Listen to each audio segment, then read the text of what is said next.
Hello बच्चों, welcome back to my channel. आज की क्लास में हम क्लास 9th के कंपार्टमेंट एग्ज़ाम का सॉल्यूशन करेंगे।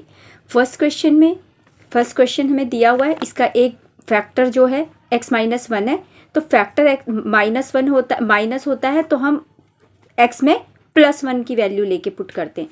तो px हमारा पॉलिनोमियल हो जाएगा, पॉलिनोमियल लिख देंगे, जहाँ x है वहाँ 1 लगा के वैल्यू को पुट कर देंगे। तो 1 1 जा 1 आ जाएगा, a 1 जा a आ जाएगा, 5 आ जाएगा, a यहीं 5 और 1 6 हो जाएगा। अब a यहीं रह जाएगा और 6 वहाँ जाके -6 बन जाएगा। तो इसका पहले का आंसर है c -6। क्वेश्चन नंबर 2 में एक समचतुर्भुज दे रखा है, एक रोम्बस दिया हुआ है जिसकी दो कॉन्सिक्यूटिव साइड्स ये दे रखी हैं। हमें इसमें इस साइड की मेजरमेंट फाइंड आउट करनी है, तो हम इन दोनों को इक्वल में रख देंगे। 3x - 6 = x + 14। 3x यहीं रह जाएगा, इसके पास -x माइनस में आ जाएगा, 14 यहाँ है, 6 वहाँ जाके प्लस हो जाएगा, तो ये आ जाएगा 20 और 3x में से 1x गए, 2x आ गया। x यहीं रह जाएगा, 20 के अपॉन में 2 आएगा, 2 10 जा 20, तो x की वैल्यू आ जाएगी 10। क्वेश्चन नंबर 3 में मूल बिंदु का निर्देशांक फाइंड आउट करना है, कोऑर्डिनेट ऑफ ऑरिजिन। ऑरिजिन हमेशा 0 पे होता है जब दोनों x y की वैल्यू 0 होती है, तो इसका आंसर है D 0 0। क्वेश्चन नंबर 4 में √32 की डिवाइड करनी है √2 से।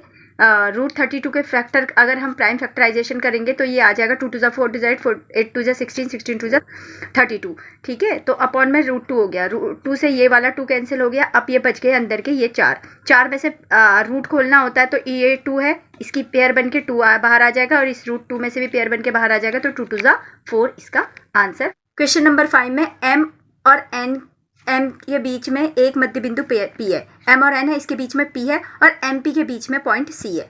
ठीक है, हमें इस स्टेटमेंट को जो इन्होंने यहाँ पर दे रखा है, हमें इससे चेक करना पड़ेगा। जैसे MC + PN, तो ये छूट गया, तो MN के बराबर हो नहीं सकता, पहला रॉन्ग है।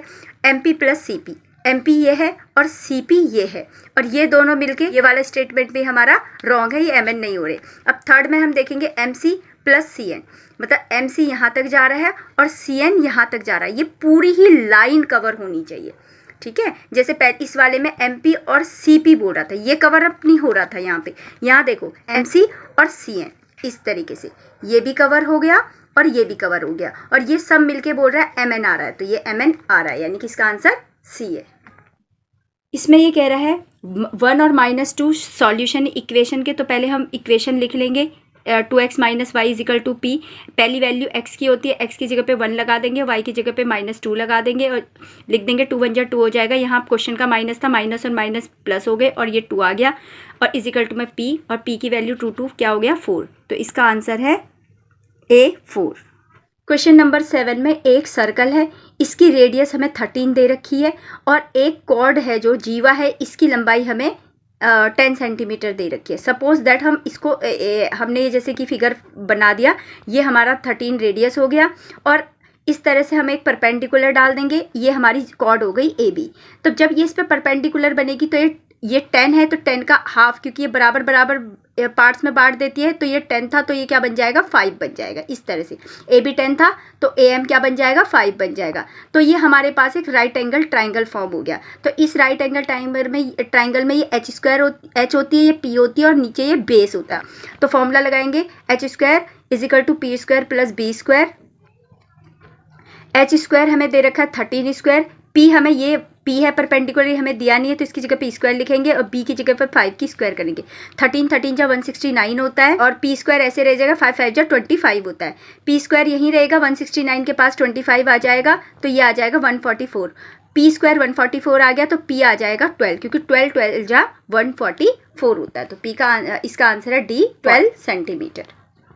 क्वेश्चन नंबर 8 में एक फिगर दे रखी है, ये पूछ रहा है कि क्या कौन सा कॉन्ग्रुएंट क्राइटेरियन इसमें फिट हो रहा है। तो एक ये साइड है, ये साइड इसके इक्वल है, ठीक है, ये एंगल इसके इक्वल है, और ये जो साइड है दो ट्राइंगल को बीच में ये वाली साइड है, इसके साथ भी शेयर हो रही है, इसके साथ भी हो रही है, तो ये भी एक साइड कॉमन निकल जाएगी, BD = BD कॉमन। तो इस तरह से ये दो साइड हो गई और एक एंगल हो गया, तो ये SAS कॉन्ग्रुएंट क्राइटेरियन हो गया। क्वेश्चन नंबर 9 में ये कह रहा है वॉल्यूम ऑफ स्फीयर, गोले का आयतन, और सरफेस एरिया, और उसका पृष्ठीय क्षेत्रफल, ये दोनों हमें दे रखे हैं, बोल रहा है बराबर हैं ये दोनों, तो इसकी रेडियस फाइंड आउट करनी है।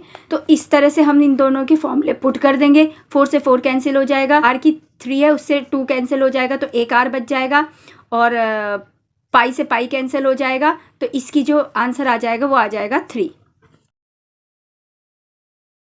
क्वेश्चन नंबर 10 में इसका वर्ग चिन्ह यानी कि क्लास मार्क फाइंड आउट करना है। तो इसका फॉर्मूला होता है कि हम इन दोनों जो ये दिए होते हैं इन दोनों को प्लस करते हैं, अपॉन में 2 कर देते हैं। दोनों को प्लस करके 210 आ गया, 210 अपॉन में 2 और कैंसिल आउट होकर इसकी वैल्यू आ जाएगी 105। तो इसका आंसर है डी 105। 120 का प्रतिवर्ती कोण बताना है, रिफ्लेक्स एंगल बताना है। रिफ्लेक्स एंगल कभी भी निकालना होता है तो हमें 360 में से जो वैल्यू दी होती है उसको माइनस करते हैं। माइनस करेंगे तो आंसर आ जाएगा 240, यानी कि 20 का आंसर सही है। क्वेश्चन नंबर 12 में एक राइट एंगल ट्राइंगल दे रखा है जिसमें ए बी बराबर बी सी हो जाएगा, ठीक है। बी 90, हमें क्या होता है कि ये जो एच होती है हमेशा बड़ी होती है, ठीक है। तो हम इन दोनों को इक्वल में रखेंगे क्योंकि यहाँ ए बनाएंगे, बी बनाएंगे, सी देंगे, ठीक है। बी ये है 90 डिग्री हो गया। अब ये 90 हो गया, पूरा ट्राइंगल कितने का होता है 180 का, तो कितना बच गया 90 बच गया। 90 बच गया तो ये कितना होगा 90 का आधा 45 ये होगा, 45 ये होगा। क्यों? कि हमारी साइड्स इक्वल है तो उसके अपोजिट एंगल भी इक्वल होते हैं, ठीक है। तो इसलिए ये 90 हो गया तो ये हो जाएंगे 45। इसका आंसर है डी 45। क्वेश्चन नंबर 13 में पैरेललोग्राम है, ABCD समांतर चतुर्भुज है, C108 है। तो B की वैल्यू फाइंड आउट करनी है। तो ये दोनों मिलके क्या होते हैं 180 होते हैं। तो 180 में से 108 माइनस कर देंगे तो आंसर आ जाएगा 72। इसका आंसर नंबर 14 में शंकु के वक्र पृष्ठ का क्षेत्रफल यानी कि curve surface area find out करना है। इसका फॉर्मूला होता है पाई आर एल। ए आंसर इसका राइट आंसर है। क्वेश्चन नंबर 15 में ये इस तरह से इन्होंने ये फिगर दी हुई है, इसमें इसने बोला है BOC फाइंड आउट करना है। BOC यानी कि ये फाइंड आउट करना है। तो सबसे पहले हम क्या करेंगे, इस तरह से इसकी सॉल्यूशन करेंगे। ये दोनों एंगल मिलके कितने बन जाएंगे 6x + 3x 180 हो जाएंगे। ये 9x 180, x यही रह जाएगा 180 के अपॉन में 9, 9 2 जा 18, तो x की वैल्यू आ जाएगी 20।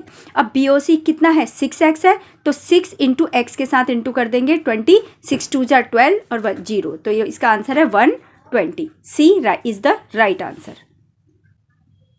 क्वेश्चन नंबर 16 में ये बोल रहा है बिंदु जो ये दे रखे हैं -4 और -3, इसकी डिस्टेंस फाइंड आउट करनी है। तो इस तरह क्या करेंगे, ये -4 है यहाँ आया और ये -3 है। इसको अगर जब हम मीट करते हैं तो ये कहाँ मिल रहा है, यहाँ मिल रहा है। तो इसकी जो ये पॉइंट है इसकी दूरी कितनी है डिस्टेंस, अगर ये 4 है तो ये भी तो इसकी सिदाई में बन रहा है, तो ये भी कितना हो जाएगा 4 हो जाएगा। तो इसका आंसर है 4। क्वेश्चन नंबर 17 में एक ट्राइंगल है जिसकी एक साइड 8 है और दूसरी 11 है और इसका जो है सेमी पैरामीटर दे रखा है 16 दे रखा है, यानी कि S16 है, ठीक है। तो पैरामीटर क्या होता है, S का फॉर्मूला हम देखते हैं, पैरामीटर अपॉन में 2 होता है, ठीक है। तो यानी कि पैरामीटर अगर निकालना होगा तो S × 2 हो जाएगा, ठीक है, इसका डबल हो जाएगा। तो 16 ये है तो पैरामीटर कितना हो जाएगा 32 हो जाएगा, ठीक है। तो और ये तीनों साइड जोड़ के कितना आता है पैरामीटर आता है, यानी कि अगर हमें थर्ड साइड निकालनी होगी तो ये जो पूरा टोटल पैरामीटर आया 32, उसमें से इन दोनों को प्लस कर देंगे। 11 और 8 19 आएगा, 19 माइनस कर देंगे तो थर्ड साइड कितनी आ जाएगी 13 आ जाएगी। तो C 13 सेंटीमीटर इसका राइट आंसर है। क्वेश्चन नंबर 18 में एक इक्विलेटरल ट्राइंगल है, ठीक है, समबाहु त्रिभुज है, वही दे रखा है, इसका S दे रखा है 60 सेंटीमीटर, इसका एरिया फाइंड आउट करना है। तो P क्या हो गया, डबल होता है S का, तो वो P हो जाएगा पैरामीटर 120 हो जाएगा परिमाप। इक्विलेटरल ट्राइंगल वो होता है जिसकी सारी साइड्स इक्वल होती हैं। तो सारी साइड निकालने के लिए क्या करेंगे, 120 को 3 से डिवाइड कर देंगे तो आ जाएगा 40, यानी कि एक साइड 40 आ गई। अब एरिया निकालने का फॉर्मूला होता है √3/4a², √3/4 लिख देंगे। ए कितना आया 40, तो 40 को 2 बार लिख के इंटू कर देंगे। 4 10 आ जाएगा 40, यहाँ कट जाएगा, ये 4 10 आ जाएगा 40 बच गया, तो 40 10 हो जाएगा 400 √3 राइट आंसर है।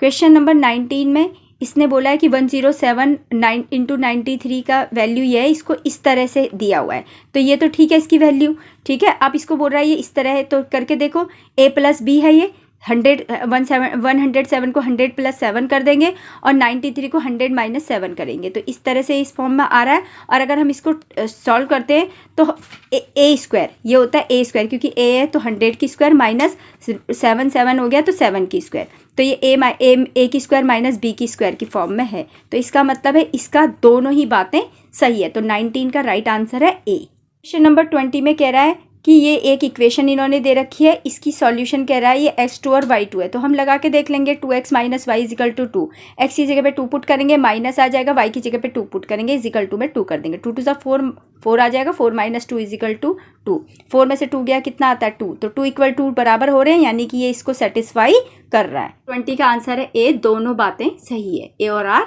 राइट है। ओके बच्चों, अभी मैंने सिर्फ MCQs की सॉल्यूशन दी हुई है, मैं पार्ट 2 में इसके बाकी क्वेश्चंस की भी सॉल्यूशन दूंगी।